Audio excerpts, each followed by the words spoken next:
All right, so hello everyone. Welcome to our presentation. We are the EcoVillage Founders Group from Cooperation Humboldt. My name is Isaac West, and I'm involved in a few other Cooperation Humboldt projects, as well as being an HSU student and simply being from here. The purpose of this group is to foster the creation of ecovillages in Humboldt County. Members of the Founders Group are currently planning a development on a McKinleyville property, focusing on off-grid solar energy, intensive agriculture using sustainable and restorative methods, water reuse, and restoration of riparian habitats. While building the village, we will be using different woodworking tools powered by solar energy, and our plan is to eventually make that available to the public as a zero carbon workshop for creative and practical projects, alongside clean working areas for artists and household repair projects. So we want to be a community resource when this project's all done, among the other many features that you're about to see. Next slide, please.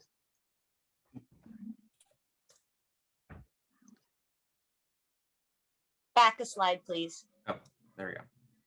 We are, just to get your guys' gears turnings and your heads thinking about what, comes to your mind in an eco-village, just throw some things in the chat that, just words. These are some examples that come to your mind. Everyone has their own picture of what an eco-village is.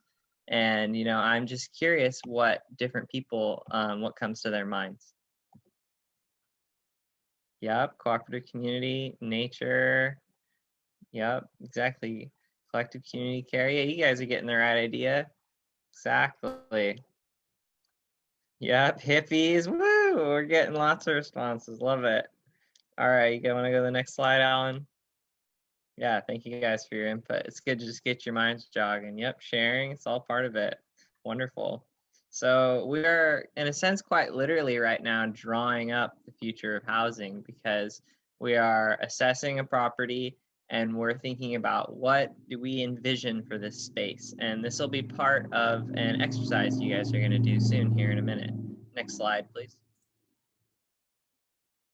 So this is the property that we're currently looking at developing. It's behind Grocery Outlet in McKinleyville. And as you see, it's a fairly large space. So we get a lot of room for creativity here. And we are, we look at the space and we're like, all right, we're going to draw up what we envision for a village here. And you can see that on our next slide. This is a map made by one of our group members, Desiree. And as you can see near the street there's red spaces. Those small ones are tiny houses. There, we want to have a cafe near the entrance by the pond.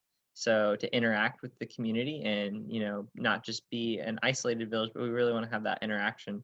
And we have a workshop on the left, and we want to work with the Mill Creek and the wetland wetland areas to delineate that.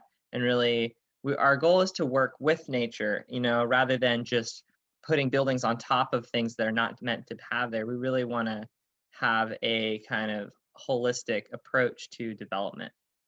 And so when we're done with building all of this, there's a lot of opportunities for sharing and teaching. So we'd like to give educational tours to the public, to schools, to different groups, and let people learn about solar energy, about gardening, about wetland, management, and all sorts of different things that are involved with this space. And so we'd love to just be a source of inspiration too, potentially for other people looking to create their own eco-villages as kind of a template. All right, next slide, please. So now I'm going to pass it off to Desiree, who's going to kind of introduce one of our first activities of the two things that we're going to lead you guys through today. Thanks, Isaac. Yeah, my name is Desiree. I'm part of this founders group. I've been part of Cooperation Humboldt since its beginning, and I've been involved in public banking and housing projects, and as well as the food team. And right now my focus is on the eco villages, and I'm gonna lead breakout room 1, which is going to be that you are actually going to create your own dream eco-village, however you want to do it. I want to show you just like my quick scribble of like how I did it. So, you know, we showed you the fancy Google map, but it doesn't start that way. So from a blank slate, not necessarily with any land in mind, what kinds of things do you think about when you think about the future of housing and the future of this living with nature eco-village idea? So it can be anything really. So I jotted down a few ideas for you to think about, and it could be completely not on this list. Next slide, please. So as a group, before we even had that property in mind, we all did this practice, and this is Grimley's drawing, which is much better than my drawing.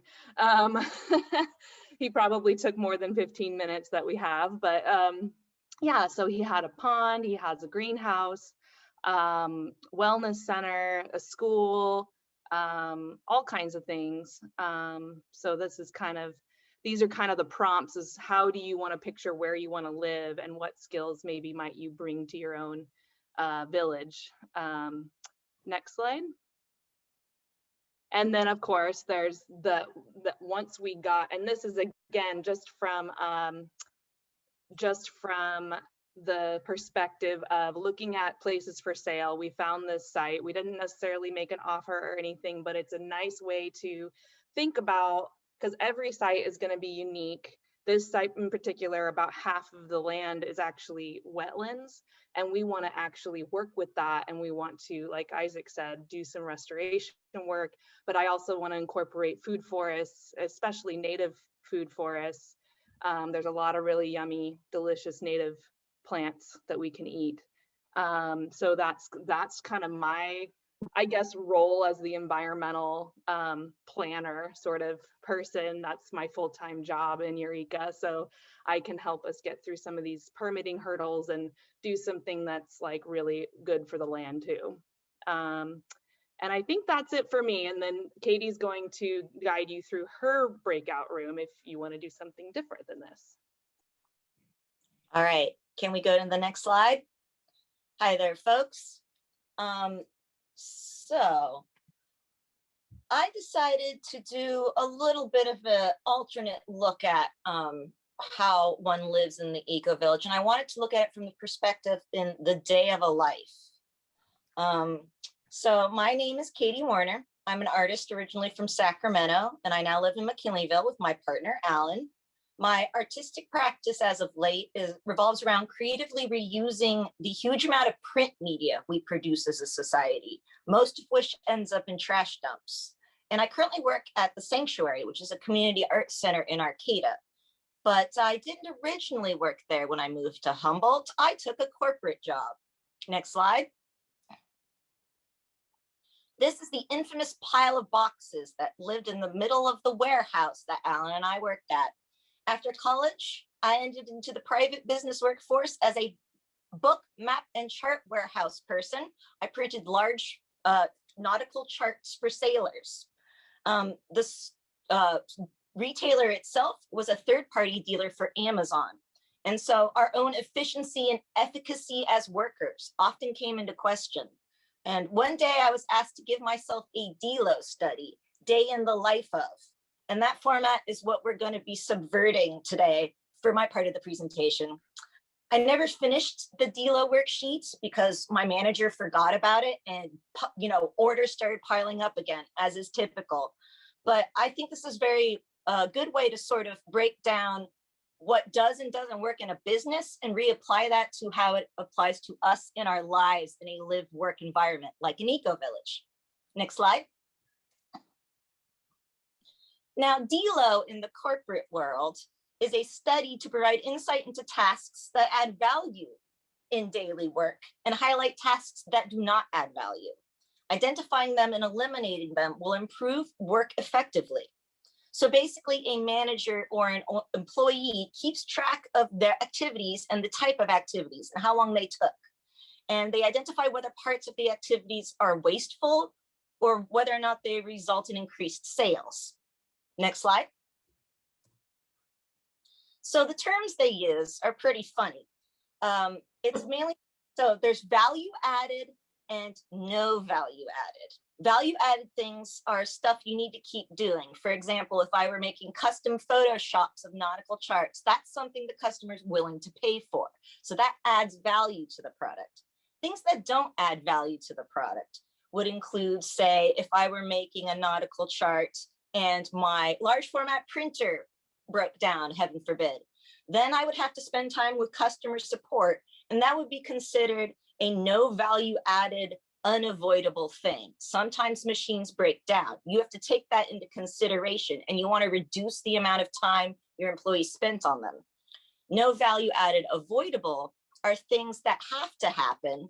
For example, packing up boxes, putting charts in tubes and sending them out. But it's a thing where it's not necessarily going to add value to the process, but it's something that can be reorganized. And this is something that I wanted to try to apply to myself and sort of think about whether or not I could apply it to my own life. Next slide.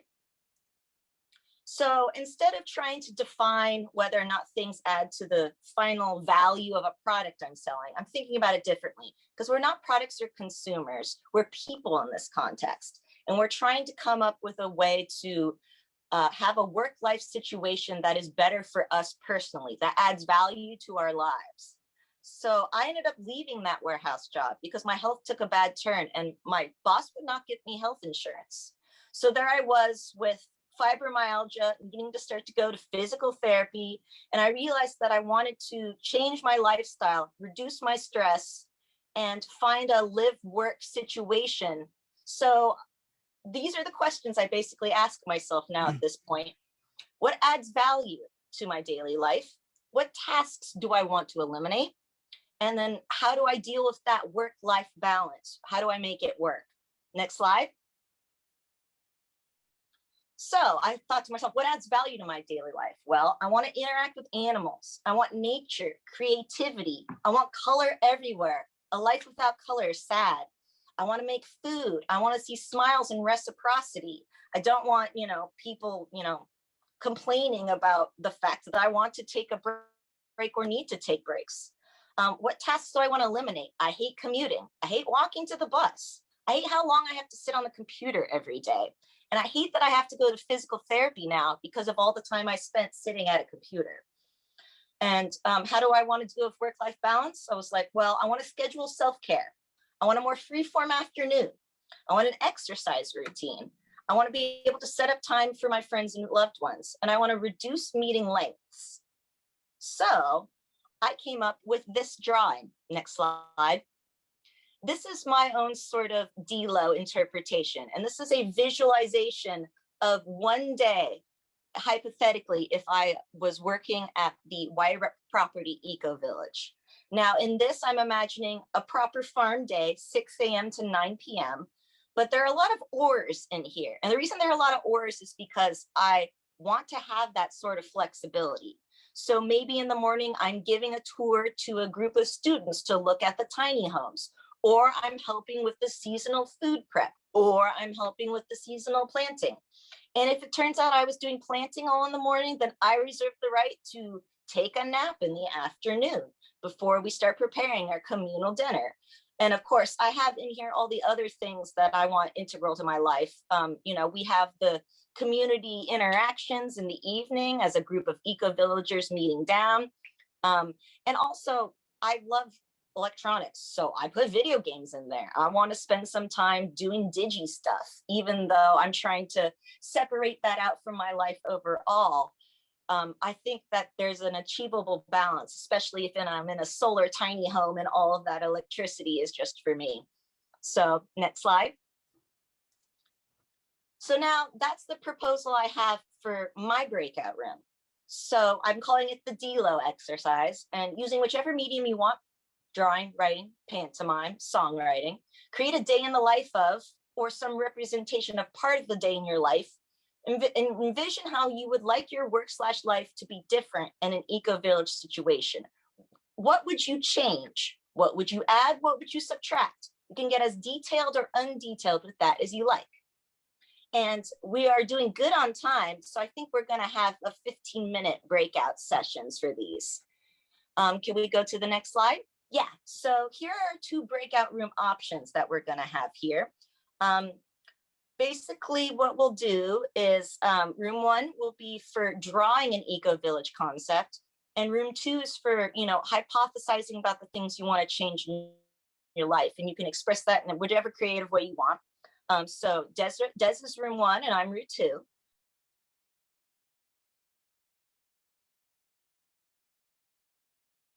Situation. Clearly, in most of my experience and the designs I'm familiar with that are successful, you keep the parking in the context of the rest of the world at one part of your site, and you've got that down.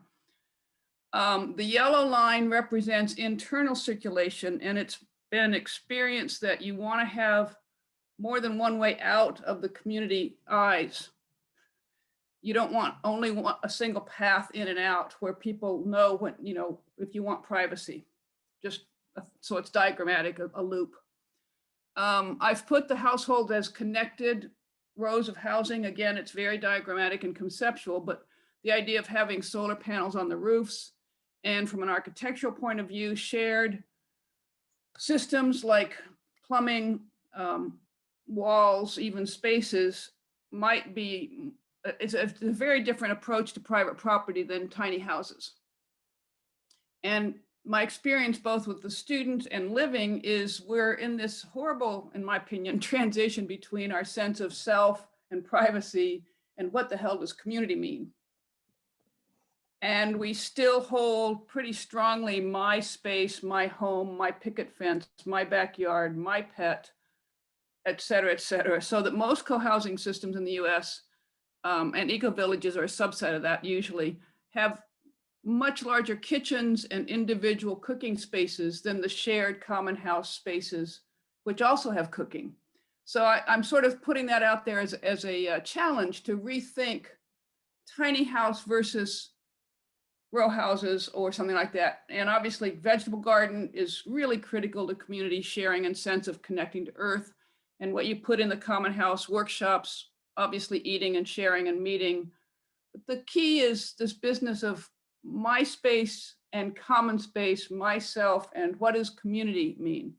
And I'll stop there just because it's sort of a diagrammatic sense of my experience. Great, thank you for that. Yeah, I got my ideas going. Is there anyone who did the DELO side of things that would be interested in sharing?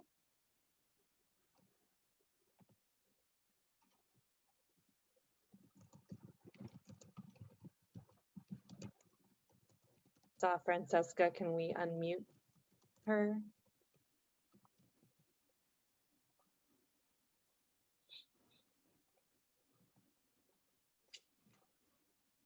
Thanks. Yeah. I mean, first is kind of a response to that. I think part of what I was thinking through in the DELO is like, as an introvert and as someone with, you know, social anxiety and other mental health stuff, the balance that I have to have in my life between, you know, like personal space and solo time to keep myself kind of grounded and healthy and recharging. And then especially now kind of the balancing that with having opportunities for kind of casual and choice community connection and opportunities to take that when it's something I'm ready for.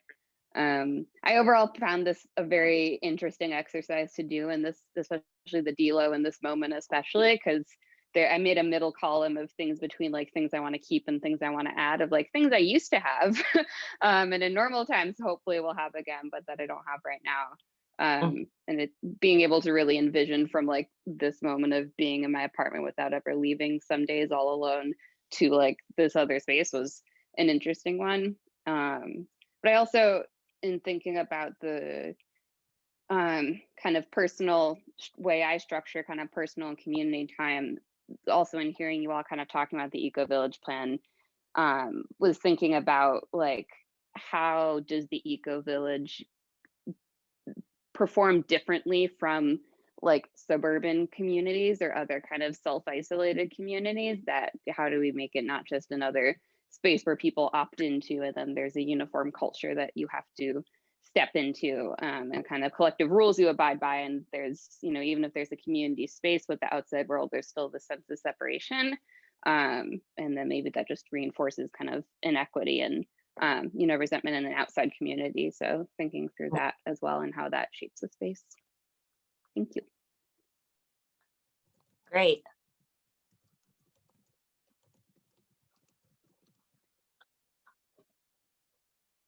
Awesome.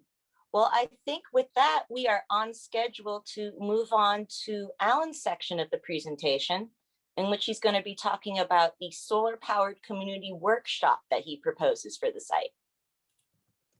All right, let me share the screen here. Thank you, both of you, for sharing. So this is a proposal for a solar-powered community workshop for carbon-free production of arts, crafts, and light manufacturing in McKinleyville. I'm Alan Peterson. I'm a wildlife photographer, videographer, and eco-designer born in Oakland, California, and I moved to McKinleyville with Katie about 10 years ago. And let's see. I joined the EcoVillage Founders Group as a means to escape the renter's lifestyle and have access to property that I can modify for the benefit of biodiversity and community welfare. And I've dressed up some of these slides with my photos of our local wildlife, including this young harrier at Arcata Marsh here. During the construction of our McKinleyville EcoVillage, we will be using a basic suite of woodworking and construction tools powered by an array of solar panels. When we reach the point where health risks from COVID subside or can be otherwise mitigated, we have plans to integrate these into a workshop that the public can use. In addition, we've set up we intend to set up a working space for art away from the dirt, debris, and noise of the workshop, expanding on what Katie and I already have in our home office. Between the two, we could develop a fairly wide array of tools powered by renewable energy for both creative expression and manufacturing or repairing furniture, housewares, and other necessities. And the goal of the solar-powered workshop and multimedia space is to make the means of producing artwork and practical goods available to the community without the cumulative carbon costs of using grid-tied electricity, and to cultivate pipelines of reused and sustainable materials to further eliminate environmental impacts. Depending on the level of interest and funding available, this could be a small-scale operation in the EcoVillage, or it could be spun off into a member-governed cooperative in town. And while we're building our EcoVillage, these are some of the tools we're going to be using here. We will have a compound miter saw for cutting wood at precise angles on multiple axes. These are great for making frames, stretcher bars, any kind of wood structures that have angular features. We'll have a table saw and circular saw for cutting lumber and boards along straight lines, useful for making structural supports and cutting larger boards down to useful sizes. A lathe for rotating long objects along one axis, useful for creating and altering cylindrical objects and decorating structural supports. And a drill press for drilling straight holes with precision through wood or metal, useful for altering surfaces and creating holes for fasteners, etc. And if you could just take a moment and just write down in your own notes which of these would be useful for you and what additional equipment might make this more useful for you, if any. Just either as an artist or somebody interested in just repairing or creating just objects for your home.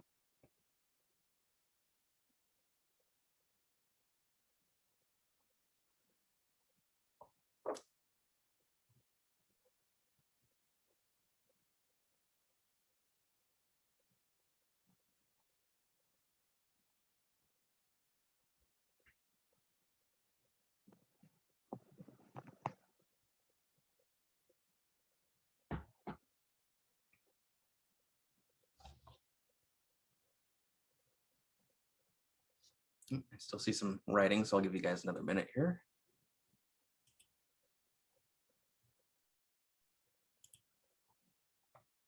Okay. And then in addition to the workshop, for our multimedia working space, we already have most of the stuff here. We have a computer workstation for video, audio, and image editing, video camera and lighting, a still camera for studio photography, audio recording equipment, lavalier studio and shotgun microphones, a field recorder, and a digital mixer. and large format and laser color printers. Screen printing equipment. Katie has some of that from her work at the sanctuary in Arcata, and we might be developing kind of a environmentally friendly screen printing process with that.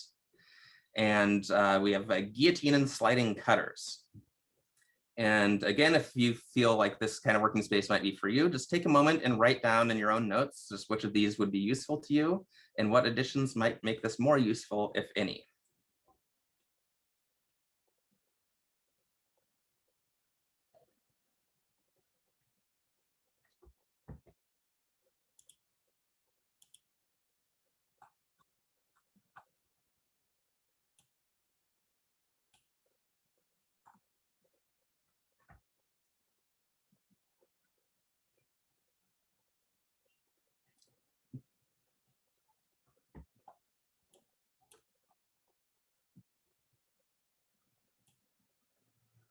All right, got some good suggestions there. And let's see. And now for our kind of discussion group here, we can get out of the full screen. Oops. There we go. So just for our upcoming discussion here, just basically share what you wrote down. As an artist, do either of these working spaces seem like something that you would be interested in using? How would you use them? Would you want to teach a class there or learn new skills? What additional equipment would make this more useful for you, if any? Type stack in the chat or use the raise hand function in the reactions, and we will unmute you for the discussion here. And I'll stop share.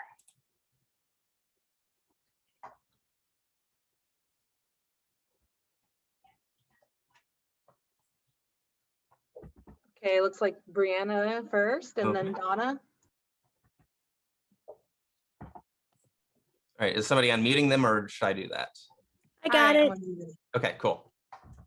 Thank you, Sarah.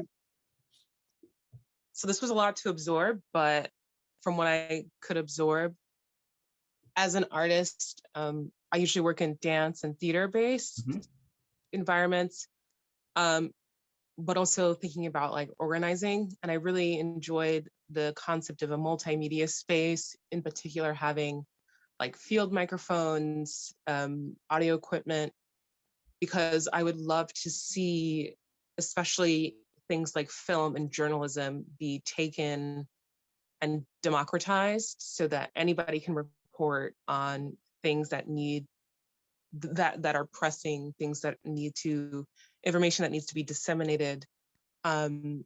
Because I feel like especially the film industry is so expensive.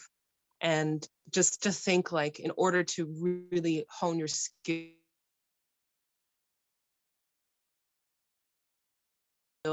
you have to look at New York or LA or even international. But I'm almost thinking of like, what would it be for a bunch of people? For example, I live in Southeast Queens on Lenape land in a predominantly and historically Black neighborhood. But what if it was amazing that we had this multimedia studio and we could create a documentary ourselves on the area and highlight the people like W.E.B. Du Bois who lived here, Ella Fitzgerald who lived here, and not have to wait for some major funder to come in and like, you know, do this, like we can report from ourselves. So I'm thinking in terms of like democratizing industry from the perspective of community. No, thank you for that. That's just a large part of the reason that I got into just film and photography in the first place, is just to try to break this out into something that's not just a collectivized like effort of capital and out into the community, and have people be able to express themselves with like good equipment and good technique and have it be kind of received in the way you want it to be received. Next, Donna. And Yeah, then Brianna, I love hearing your democratization of the workshop and the different media. That's really beautiful image, and I hope you get to be part of this wonderful village that's coming up. I just wanted to comment that woodworking tools might also be of interest, and I put in the chat because I didn't realize we were supposed to write things down. So the wood carving as well as the construction types of tools might be of interest. And in terms of the visual and, more I think a large scale scanner, at least from my perspective, would be something very important to be able to have. So I love the tools that you're discussing, the idea of a shared workshop. It's great. Depending on the size of your community, you might even figure out timeframes and who gets to do projects together, like Brianna was talking about, and the collaborative, the fact that the community itself becomes a new way of collaborating in the art world and the different media is really exciting. So thanks. Thanks, Donna. Yeah, definitely. Okay, and then Holly, and then we'll wrap it up a little bit. We'll have a wrap up slide. So I think that it makes me so excited to think about the idea that Brianna mentioned in terms of community journalism and working together in the community to create these stories. Because I can see, in addition to the multimedia workspace that has more of the like multimedia art tools, folks using that for if they need, just a time for their private practice. But I love the idea of there being shared art making time and different workshops that folks can come together and, lend their different skills to doing things. I think that this could also be a great venue for potentially doing like a community printing press of some sort. So having a way of being able to actually make, I know Katie had mentioned that she does art with the print materials that we, otherwise just toss aside.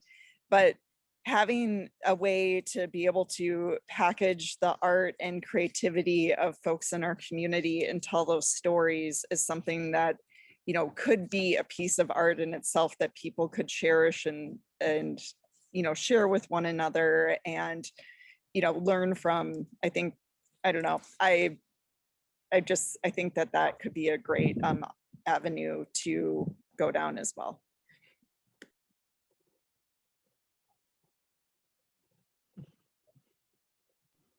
That's so inspiring. Thank you all for sharing. Okay, I think we're ready for the wrap up. Okay. So I guess we have our closing slide here that I can share. Yeah,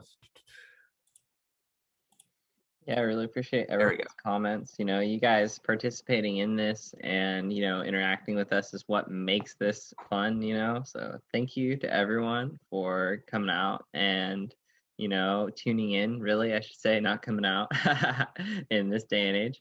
But if anyone wants to further inquire about this McKinleyville EcoVillage project, go ahead and email Katie. There's her email right at the top there. And I just want to give a shout out to some other projects that are in need of people who want to make those projects happen.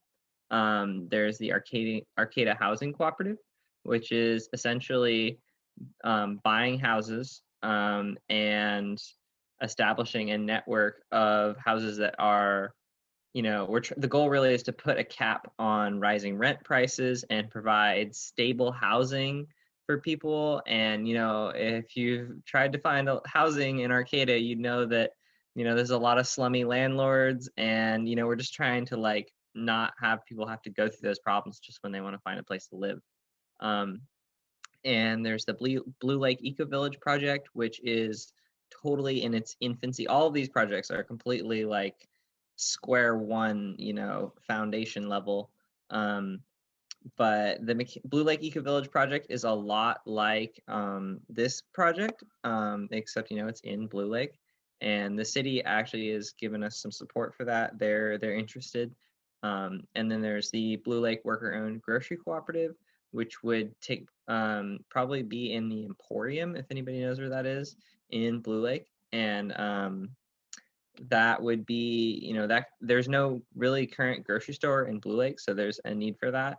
And then a Blue Lake housing co-op with a focus on Del Arte students, because the International Del Arte School is looking for more student housing, but they're open to also having not just students live there. So all four of these projects, like I said, just are in their infancy and they just need their own respective founders groups, just as this project has a founders group. So if anyone's interested in participating in that, or just inquiring about it, please email me. There's my email on the bottom right. And if you're curious about how we're going to fund these projects, Cooperation Humboldt's getting a pretty large package loan that could allocate funding for these. So it's not like, you know, your own personal money is going to go to like buying houses in Arcata. It's more just like we need people that are responsible that can manage these projects. And the land will be held under the Wiyot tribe. And when possible too, also the residents will own it. And yeah, just again, thank you guys all for showing up and interacting with us. You know, really appreciate everyone's time. And that's about it. You know, just want to make sure give you guys a couple more minutes, you know, write down these email addresses if you know, if you need them. And yeah, thank you all as well. Thank you so much. This is very good stuff.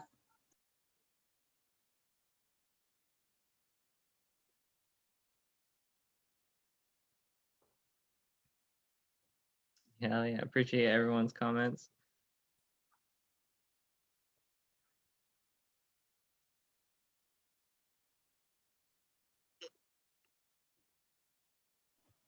We do have a couple more minutes left if anyone has a burning question. Yeah, please, if there's anything anyone wants to add, go for it.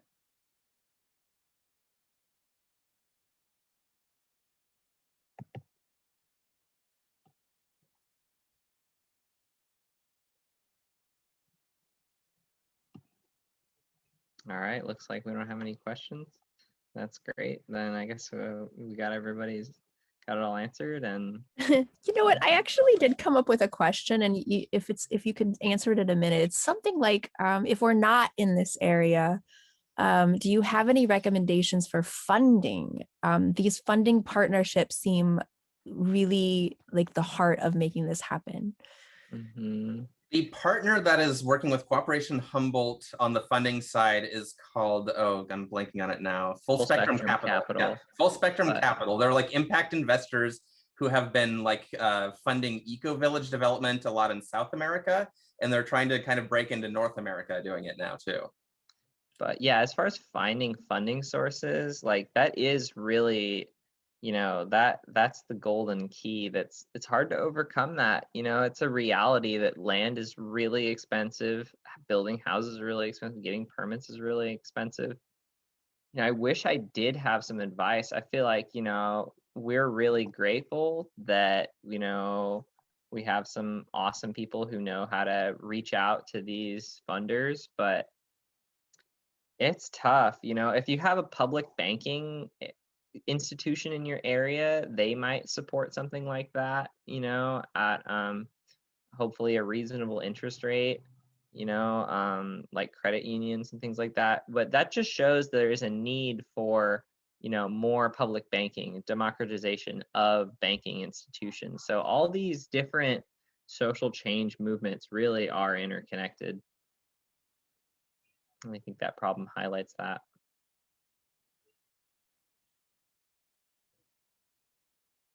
Yeah, good question, Sarah. That is really the challenge. I think we're out of time. Yeah. Or do we have any more? I think most people have left. Okay. Okay. All right. Well, thank you all for coming. It's been great having you here, and we get together and have our few brains come together to sort things out occasionally, but it's nice to have a lot more brains helping out. So thank you all for coming. Nice job, guys, too. Thank you. Presentation went pretty well. Bye. See y'all in some other workshops, I'm sure.